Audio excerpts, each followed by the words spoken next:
Threat modeling is all about trying to find vulnerabilities early on in the risk management lifecycle. It is important that we identify the assets we have and any threats against those assets in which we are trying to protect. In business, we try to build threat models based around our specific industry that we are in. Threat modeling is a form of gathering threat intelligence information and knowing what gaps we have in our security postures. Let's go over some basic terms to get started. The assets. The assets are a resource of value to your business. It might be the information or customer data, but it also could be something like your company's reputation. To an attacker, any or all of your assets could be misused or unauthorized access and could compromise your security. A threat. A threat is an undesired event, something that has happened that might cause damage or compromise any assets you have. It could be, but sometimes it's not, malicious. A vulnerability. Vulnerabilities are weaknesses in some aspects or systems features, and that's what makes an exploit possible. Vulnerabilities can exist anywhere on the network or host, applications, or anywhere else that could be compromised. An attack or an exploit. An attack is an action taken that utilizes one or more vulnerabilities to realize a threat. This could be someone following through on a threat or exploiting a vulnerability. And finally, countermeasures address vulnerabilities to reduce the probability of attacks or impacts of threats. These are also called risk mitigation.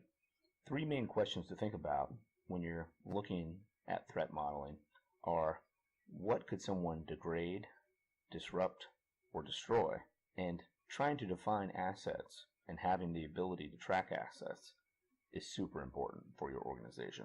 When we do threat models, we are looking for specific vulnerabilities for specific information systems, applications, or networks. These threats could directly affect the confidentiality, integrity, and availability of our systems. A great question to ask is, who would want to exploit this asset and why? Do our adversaries have the motives, opportunity, and means to accomplish exploiting these vulnerabilities? Typically, when we perform threat modeling, we can qualify categories: information, processes, and people.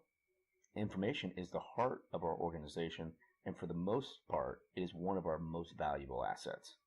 There are three main states of information: data at rest, data in motion, and data in use. In other words, can the information be stored? Can it be transported from device to device?